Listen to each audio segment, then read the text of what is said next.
Halo,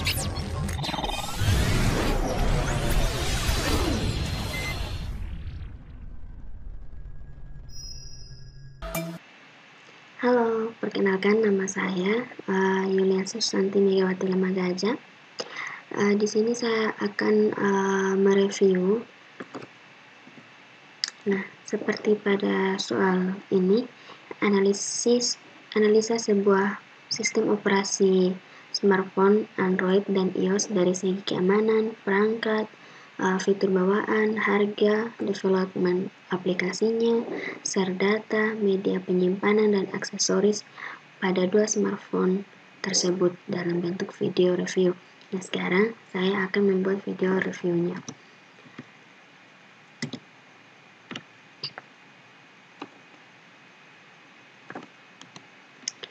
Nah, di sini saya akan mereview Android dan iOS.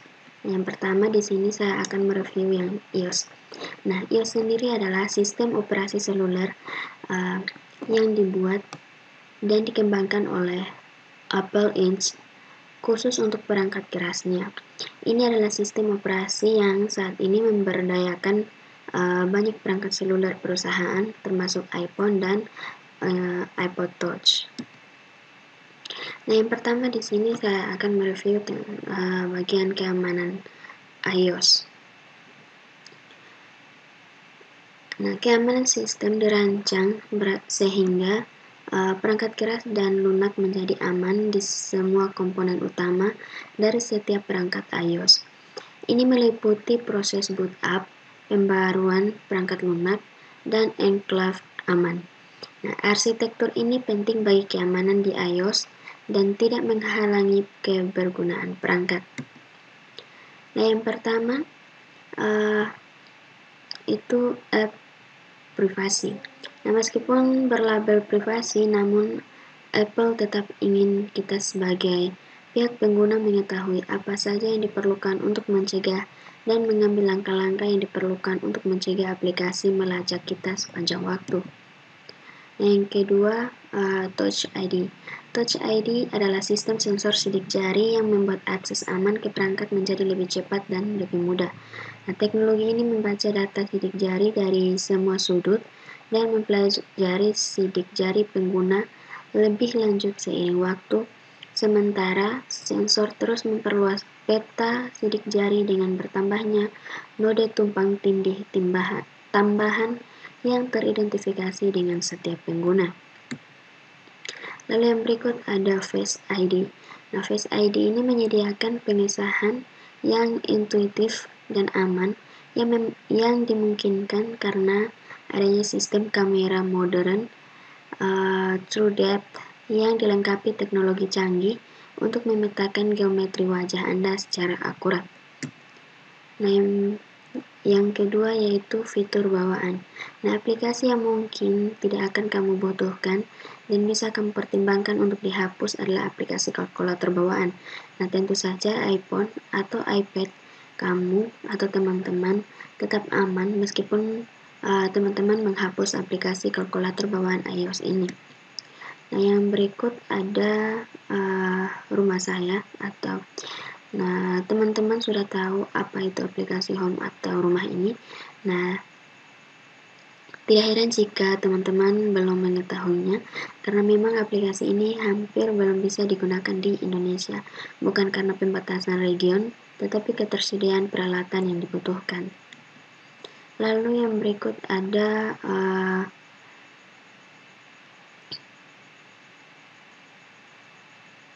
Kompas. Nah, jadi siapa yang sering menggunakan aplikasi Kompas di sini? Nah, aplikasi ini jelas memiliki fungsi yang sangat bagus dalam keadaan tertentu. Namun, ada kalanya teman-teman mungkin tidak pernah menggunakan aplikasi bawaan ini atau bahkan tidak pernah tahu ada aplikasi Kompas pada iPhone teman-teman. Nah, kita masuk di bagian harga. Nah, harga smartphone dengan sistem operasi iOS di sini ada Apple iPhone 8 itu harganya Rp3.739.627. Ada Apple iPhone XR XR itu 5.800.000.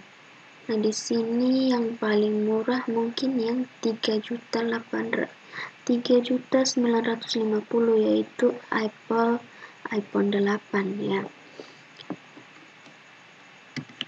Nah, yang berikut kita masuk ke development aplikasinya. Nah, menjadi iOS developer merupakan pekerjaan yang diimpikan bagi banyak orang. Menurut data dari Indeed, job platform terbesar di dunia, tingkat kepuasan menjadi iOS developer itu 13% lebih tinggi dibandingkan dengan profesi Android developer. Nah, yang berikut kita masuk ke share data. Teman-teman dapat menggunakan iCloud Drive untuk terus memperbaharui file dan membuatnya dapat diakses di semua perangkat teman-teman, termasuk PC Windows. Nah, teman-teman juga dapat mentransfer file antara iPhone dan perangkat lainnya dengan menggunakan AirDrop serta mengirim lampiran email. Nah, selain itu teman-teman dapat mentransfer file untuk aplikasi yang mendukung berbagai file dengan menyambungkan iPhone ke Mac atau dengan port USB dan OS X10.9 atau yang lebih baru, atau PC Windows dengan port USB dan Windows 7 atau lebih baru. Yang berikut yaitu media penyimpanan. Nah, ketika teman-teman membeli iPhone, iPad, atau iPod Touch, perangkat dilengkapi berbagai kapasitas penyimpanan, mulai dari 16 GB hingga 512 GB untuk iPhone, 16 GB hingga 1 TB untuk iPad, dan 8 GB hingga 256 GB untuk iPod Touch. Nah, musik yang dibeli, aplikasi yang diunduh, foto yang diambil, dan konten lain yang teman-teman nikmati di perangkat teman-teman menggunakan penyimpanannya. Dan tergantung pada ukuran kapasitas perangkat serta jumlah konten yang teman-teman miliki, perangkat dapat penuh dan kehabisan penyimpanan. Nah, ini gambaran penyimpanan pada iPhone. Lalu yang berikut yaitu aksesoris. Nah, merek HP yang paling dikenal karena harga yang relatif mahal dan memiliki fitur lengkap adalah produk Apple dan iPhone.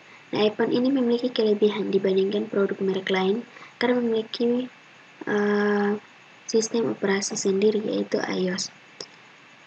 Berikut ada beberapa aksesoris yang wajib dimiliki bagi teman-teman para pengguna iPhone ya. Yang pertama yaitu anti gores. Nah, terpenting karena teman-teman menggunakan HP yang lumayan mahal ini adalah menjaga layar agar tidak rusak. Nah, aksesoris yang dapat melindungi layar dari kerusakan misalnya baret adalah anti gores ini. Nah, anti gores banyak dijual di pasaran, baik di pinggir jalan ataupun di pusat perbelanjaan. Namun tentu teman-teman ingin HP mahal kalian terlindungi secara baik, maka dari itu lebih baik membeli yang lebih berkualitas. Nah, yang kedua yaitu casing. Nah, casing iPhone saat ini juga banyak jenisnya, mulai dari soft case, hard case, model flip case, built-in, battery type, waterproof, dan dustproof case, dan masih banyak lagi yang lainnya. Nah, casing iPhone memiliki fungsi melindungi badan iPhone dari benturan, namun tetap harus dijaga jangan sampai iPhone teman-teman terjatuh, ya walaupun ada casingnya. Lalu yang ketiga ada wireless charged accessories. Nah, aksesoris yang satu ini membuat teman-teman terlihat lebih elegan ketika mengisi daya, karena biasanya model barang ini dibuat bagus dan simpel. Nah, aksesoris satu ini berkisar di rentang harga yang cukup mahal. Walau begitu, benda ini masih layak untuk dibeli karena kegunaannya yang dapat memudahkan pemilik iPhone dan untuk menjaga agar lubang cas tidak cepat rusak. Lalu yang berikut ada lensa tambahan aksesoris. Nah, lensa tambahan aksesoris ini banyak dijual di pasaran karena tidak hanya iPhone saja. Aksesoris ini berkembang ketika banyak handphone telah memiliki kamera depan. Namun, untuk mengambil gambar secara luas masih kurang, maka diciptakan lensa tambahan yang dapat memperluas jangkauan gambar yang dikenal dengan fixed eye lens. Yang kedua, kita masuk ke operasi sistem Android. Nah, yang pertama yaitu keamanan perangkat. Nah, perangkat Android memiliki keamanan yang sudah terintegrasi. Pertama, fungsi keamanan dijalankan dalam Trusted Execution Environment atau TEE untuk memastikan OS atau operating system tetap aman. Nah, seperti enkripsi data dan layar kunci yang terlindungi, dan sandbox untuk menjaga aplikasi tetap terpisah dan data tetap bersih. Yang pertama, layanan keamanan Google.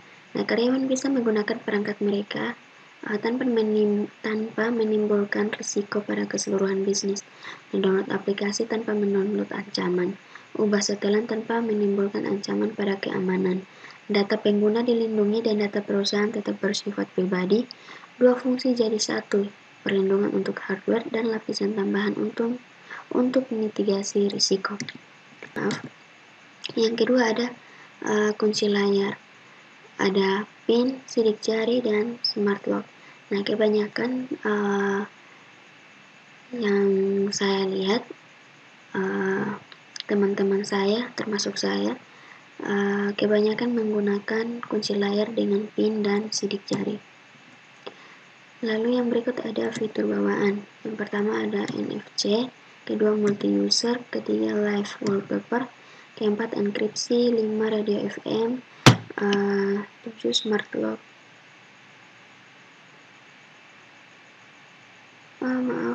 Yang pertama ada NF. Nah, NF ini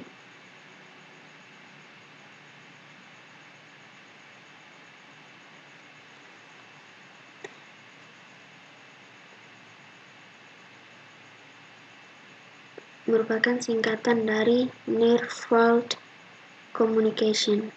Nah, fitur ini adalah metode transfer data yang intinya menciptakan komunikasi antara dua perangkat dengan cara menyinggungkan atau mendekatkan dua perangkat pada jarak tertentu. Nah, cara ini biasa digunakan untuk metode pembayaran di kartu kredit atau debit serta kartu akses lainnya. Nah, di smartphone NFC digunakan untuk transfer file dengan cepat, musik atau gambar. Hanya saja karena masih sedikit smartphone yang menggunakan NFC, oleh karena itulah fitur ini menjadi jarang digunakan oleh para pengguna smartphone. Lalu multi-user. Fitur atau mode ini mulai bisa digunakan sejak diperkenalkannya Android Lollipop. Nah, dengan menggunakan fitur ini, pengguna Android dapat membuat mode khusus untuk pribadi dan untuk orang lain atau ghost mode. Dan nantinya semua aplikasi yang ada di mode pribadi tidak akan nampak di ghost mode, begitu pula sebaliknya. Lalu yang berikut adalah live wallpaper. Fitur ini telah didukung oleh ROM AOSP atau ROM Custom Vendor. Dengan menggunakan fitur live wallpaper, tampilan Android teman-teman akan terlihat lebih hidup dan tidak membosankan. Namun di balik fungsinya yang menarik, ada sebuah kelemahan, yaitu fitur ini akan cepat menguras baterai smartphone teman-teman. Oleh karena itulah, banyak orang yang malas menggunakan fitur ini. Lalu yang berikut ada enkripsi. Fitur ini adalah fitur yang mendukung keamanan pada smartphone Android. Walaupun fitur ini sangat bermanfaat untuk berjaga-jaga jika smartphone dicuri, namun pada kenyataannya saat enkripsi dilakukan ada beberapa kelemahan. Nah, smartphone yang dienkripsi performanya menjadi berkurang atau bisa dikatakan menjadi lemot.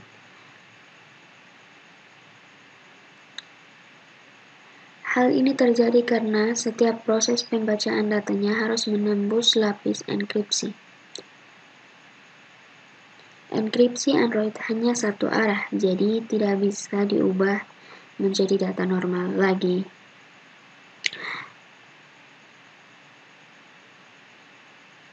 Lalu yang berikut ada radio FM.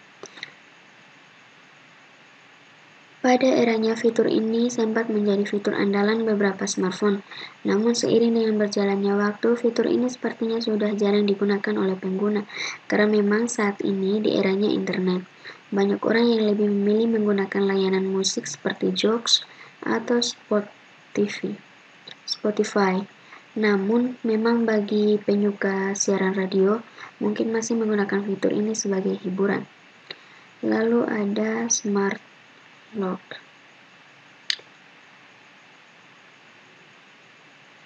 Fitur ini berfungsi untuk menyesuaikan kapankah smartphone teman-teman akan terkunci. Nah, saat diaktifkan, teman-teman bisa otomatis menonaktifkan kunci smartphone saat di rumah, saat dekat dengan smartwatch, atau saat digenggam, bahkan hanya dengan menggunakan OK Google. Namun, sayangnya saat ini, fitur Smart Lock justru jarang digunakan oleh pengguna Android, karena mereka lebih memilih untuk menginstal aplikasi pengunci layar seperti HiLocker atau Bright Lock. Padahal jika mau sedikit meluangkan waktu untuk mengaktifkan Smart Lock, teman-teman akan jadi lebih mudah dan aman. Lalu yang berikut ada Print. Nah, sama seperti Smart Lock dan Multi-User, Print juga merupakan fitur yang dibekalkan Google di Android Lollipop. Nah, Print memungkinkan teman-teman untuk melihat dan mencetak dokumen langsung dari smartphone ke printer saat berada di jaringan WiFi yang sama. Teman-teman tidak perlu repot saat akan pindah dari smartphone ke komputer ketika ingin cetak dokumen PDF. Namun, fitur ini jarang digunakan. Nah, penyebabnya adalah teman-teman harus berada dalam jaringan yang sama saat menggunakannya. Maka dari itu, saat ini orang lebih sering mengirimkan file lewat email saja. Yang berikut ada Face Unlock. Nah, Face Unlock adalah fitur menarik yang mulai bisa dinikmati oleh pengguna Android KitKat. Akan tetapi di Android Lollipop, Face Unlock lebih dikenal sebagai Trust Face. Merangkap dengan Smart Lock, dengan menggunakan fitur ini, maka smartphone teman-teman akan dibuka hanya jika mengenali wajah teman-teman saja. Namun, banyak yang tidak menggunakan fitur ini sebab kelemahannya adalah fitur ini tidak efisien saat kondisi pencahayaan kurang memadai. Maka seringkali pengguna gagal menggunakannya saat cahaya yang ditangkap dirasa kurang. Yang berikut ada harga smartphone Android. Nah, harga smartphone berbasis Android jauh lebih murah dibandingkan dengan harga smartphone berbasis iOS. Nah, di sini seperti yang teman-teman lihat pada gambar ini, ada Samsung Galaxy A1 Core, itu harganya cuma 899.000. Nah, Sony Xperia XZ itu 983.000. Realme 7 Pro itu 1.395.000. Lalu yang berikut, development aplikasi. Nah, aplikasi Android dapat ditulis menggunakan Java, bahasa Kotlin, dan C++.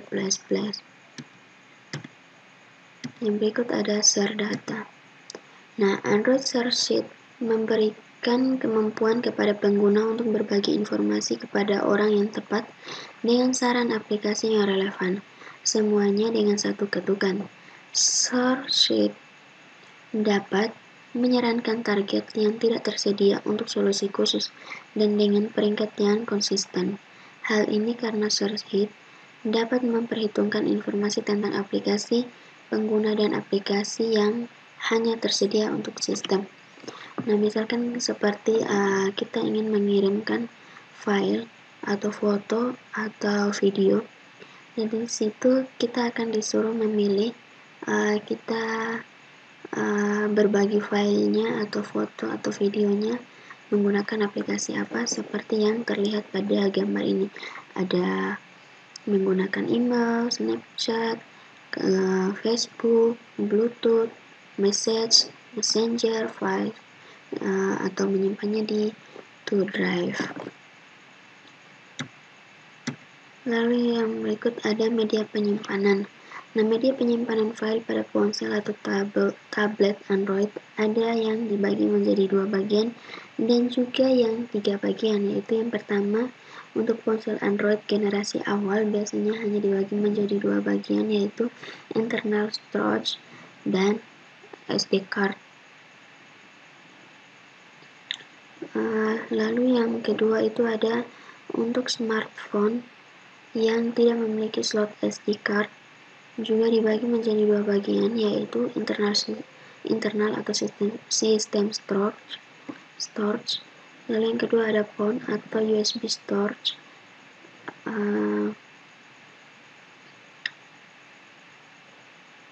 Untuk smartphone dan tablet Android saat ini pada umumnya dibagi menjadi 3 bagian, yaitu internal atau sistem storage, yang kedua phone atau USB storage, dan yang terakhir ada SD card. Yang berikut ada aksesoris. Nah, aksesoris di sini ada lensa kamera tambahan, ada virtual reality atau VR, ada card reader dan USB OTG, ada digital TV receiver, ada proyektor smartphone, ada case smartphone, dan ada anti gores. Sekian dan terima kasih. Semoga hasil review dari smartphone Android dan iOS ini dapat bermanfaat bagi teman-teman yang menonton. Terima kasih.